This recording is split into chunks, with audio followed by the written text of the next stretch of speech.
Hey, everybody. Welcome into the Fantasy Six Pack Network. I'm your host, Dylan Clemons. Today, my co host is Joe Bond, founder of Fantasy Six Pack. And we are continuing our training camp check in shows where we are going around to all 32 NFL teams and interviewing a beat writer or reporter or fan on what they've seen or heard at training camp.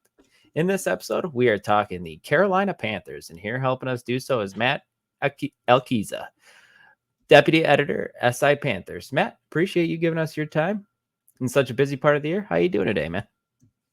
I'm doing well. Happy to be here. Love talking Panthers, love talking fantasy football, so glad to do it. Absolutely glad to have you, man. Before we jump into the interview, I want to remind everyone, please hit that like button. Please subscribe to the channel. Hit that bell for notifications so you know when we have a new video drop. Then head on over to fantasy6pack.net/plans to become an all-access member. That's where you get access to our award-winning rankings, draft cheat sheets, and our F6P Discord where you can ask your custom league advice and questions to anybody on the Fantasy Six Pack staff. And that truly is the best part. Right now, you could also save a little bit of cash by using promo code F6P NFL24 for 15% off. But without further ado, Joe, hit Matt with the first question we got for him. Yeah, man. So we're going to start with the quarterback room here, and second-year player Bryce Young, first pick overall. Yeah, struggled last season. Offensive line wasn't great. The weapons around him weren't great. So kind of expected a little struggle, but I mean, it wasn't. I don't think anybody expected it to be that bad. But it unfortunately was. But new head coach in town, Dave Canales. Do you see like him progressing and being, just more comfortable and being able to produce a little more this season? Yeah, absolutely. I mean, it would be pretty unfathomable for it to be as bad as it was last year. I mean, Joe, you said it, the situation around Bryce Young was so bad from top to bottom, from the coaching staff to the offensive line to the weapons to the running back room. I mean, there was truly nothing. The Panthers had nothing going for them this time last year. So yeah, Dave Canales really, it seems like he's bringing out a lot of what you saw from Bryce Young in Alabama. A lot of these off-script throws. Canales is having the offensive line move the pocket a little bit, so Bryce is making some off-platform throws out of the pocket, hitting receivers while Bryce is on the run. Yeah, it kind of seems like we've seen the kind of resurgence of the Bryce Young we saw at Alabama at training camp. So we saw it in the one drive that he played on Saturday, right? I mean, he cut up the Bills' second team defense. Panthers' first team offense scored a touchdown in their only action of the preseason. And it looked really good. I mean, the whole offensive operation looked great from top to bottom in that one series. So interested to see it in a live situation against the Saints ones in a few weeks, but I'm optimistic as to what the Panthers offense can look like this year compared to what it was last year, specifically Bryce Young. Yeah, Yeah, for kind of sure. a Dave. kind of a Yeah, Joe. sleeper quarterback for me. Like a super flex league. Like take a stab at him as my third QB. Just why not? Well, they've Yeah, I mean, done stuff to invest in the offense too. Right. You mentioned it, Matt, investing in the offensive line. They traded for Diontae Johnson, drafting Jonathan Brooks, stuff like that. So yeah, and Bryce Young, he's not losing the pedigree that he had, right? I mean, he was the consensus number one overall pick last year.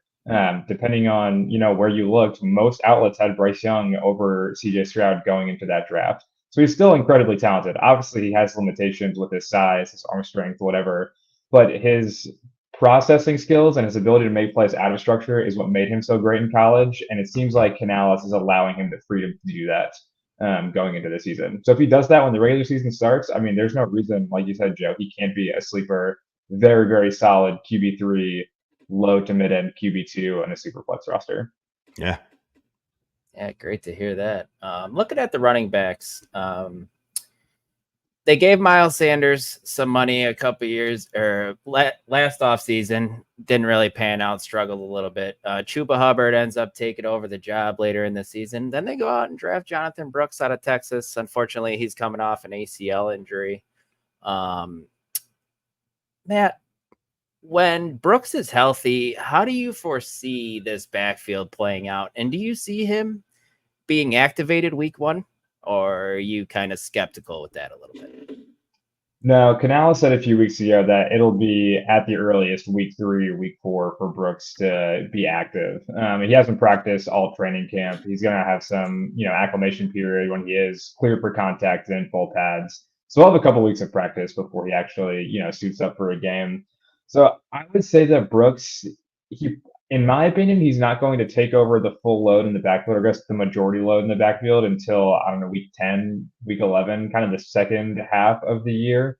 And Chuba Hubbard is a good back. I mean, Chuba Hubbard has, um, he's impressed at the end of last year. He looked really good. He's come back this training camp and continued to impress in practices. So he's a solid option for now. But I do believe that Jonathan Brooks is maybe the best lottery ticket in fantasy football. He's incredibly talented. Canales has said time and time again that the Panthers are going to be about running the ball. So if Brooks comes back healthy, he takes a limited workload, weeks 4 through 10, and then gets the majority of it, the full load down the back half of the season, you can see him explode for some really big games down the stretch. So it'll be a while. You're going to have to wait. You're going to have to keep in your IR slot for a few weeks. You're going to have to keep on your bench until the last couple weeks of the season. But he's a guy that could really explode for fantasy football come playoff time. Yes, it's a matter of, can you wait that long? That's always the tough one, You've got to have a really good team in order to stash a guy like that. But, man, it could be a league winner when it counts. And he's a good guy that could be a trade target, for fantasy football week 7, week 8. If you do have that really good team, you have a bench spot to spare, go trade for a guy like Jonathan Brooks who has that league winning potential in the second half of the season. Yeah, I mean, all the projections that I've seen, including ours, have Jonathan Brooks leading this backfield overall, but it's going to be that back half of the season that's really going to push it over the edge. So it'll be interesting. But let's move over here to the receivers, and who's the guy? Look, they still have Adam Thielen. They've still got a couple of pieces from last year, but overall, it's a pretty new room, right? I mean, they've got Xavier Legette, they brought in Diontae Johnson, like you're talking about. Who's the guy that's clicking the most with Bryce Young? Yeah, it's funny. If you asked me this a month ago, my answer would be different than it would have been 2 weeks ago, and it's different than it is now. It feels like it's been an ever-evolving thing the past month.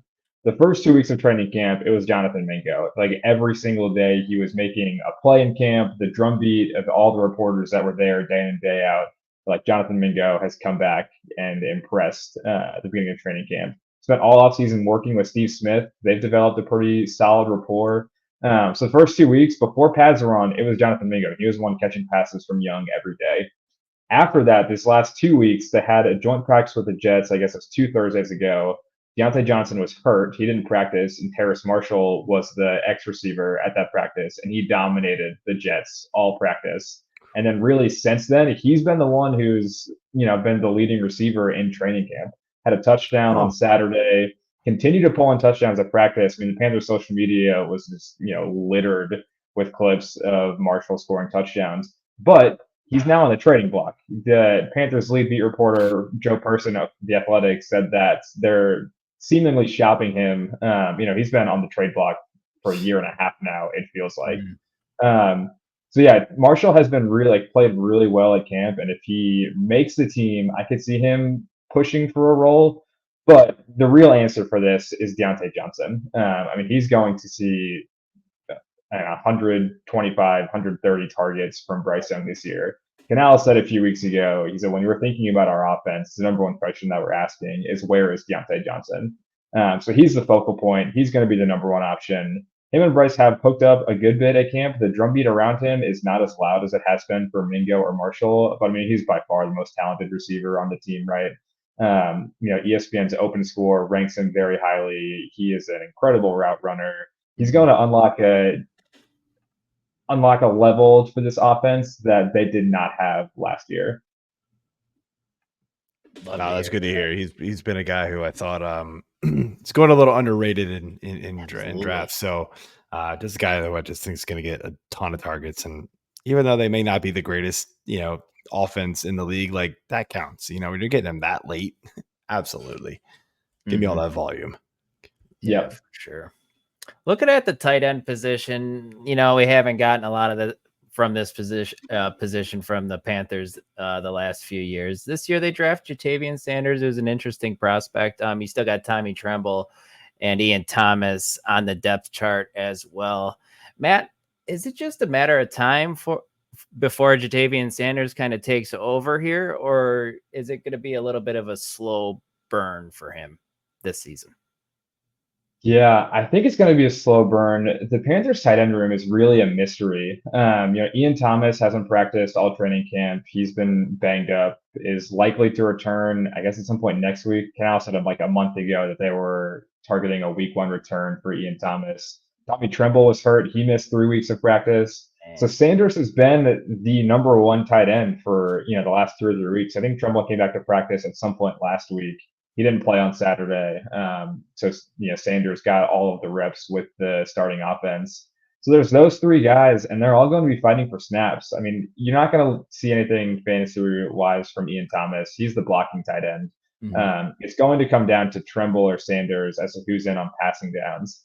And honestly, it seems likely that they're going to keep a 4th tight end, Jordan Matthews, the former Eagles wide receiver from Vanderbilt. Okay. He's been in the league for 7 or 8 years. Yeah, switch positions to play tight end full time, and he's been great. I mean, he scored a touchdown with this. He scored the touchdown with the starting offense on Saturday. Really reshaped his body and reshaped his game to become a pretty solid all around tight end. So it seems likely that they may keep all 4 of those guys, and that is going to be a problem for fantasy teams trying to find production in the Panthers tight end room. And like you said, Dylan, they haven't had a consistent producer at tight end for fantasy purposes since Greg Olsen. Right. It's a stay away. I mean, in a dynasty league, sure, draft Sanders with your 3rd or 4th round pick and pray that he turns out to be the number 1 tight end in a good offense. But for redraft leagues in 2024, the Panthers tight ends are just kind of a stay away. It's just a mystery. You just don't know what you're going to get. They're all 4 talented players. They all bring something different to the table, but you just don't know. In Tampa Bay last year, Canales played a lot of 11 personnel or 21 personnel, just 1 tight end on the field. So whoever is his number 1 tight end, it seems like he's going to roll with them. So they will be on the field a lot.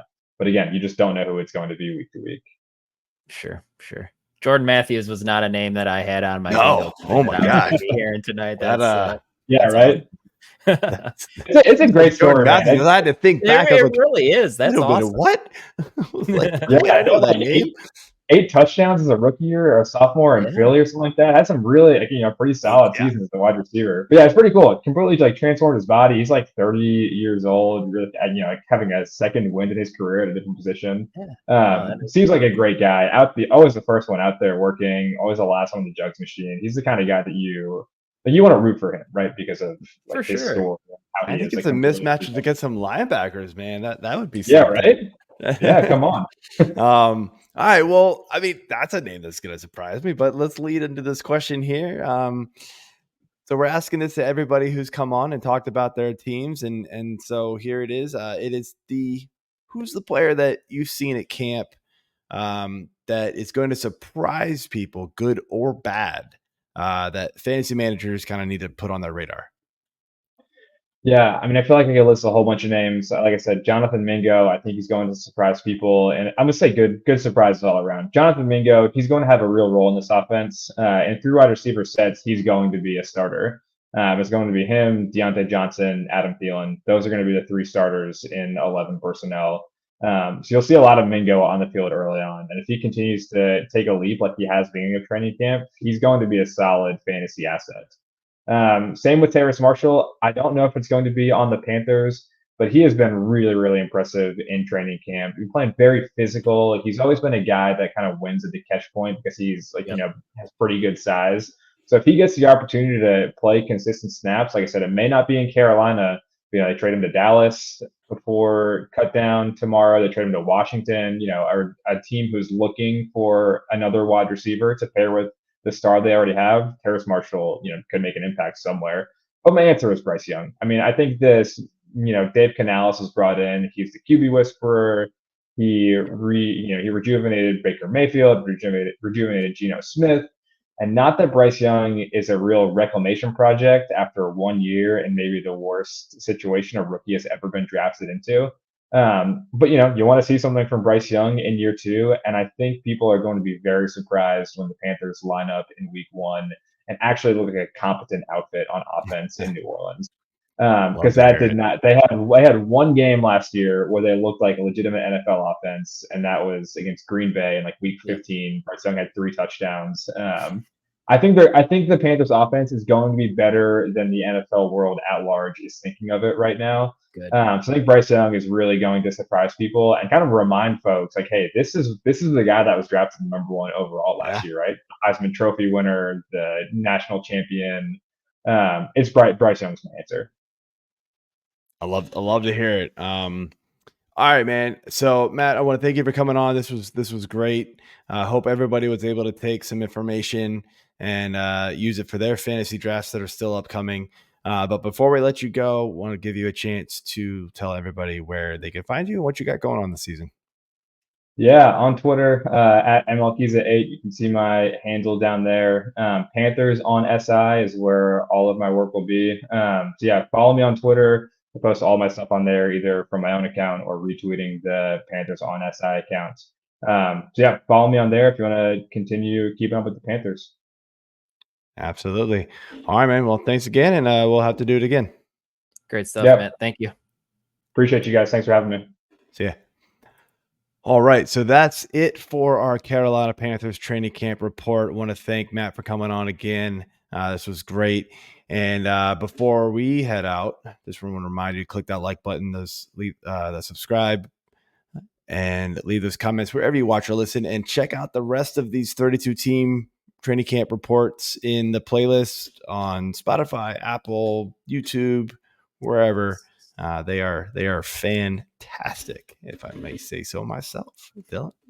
Yep. All right. Agreed. And with that, we are out. See ya.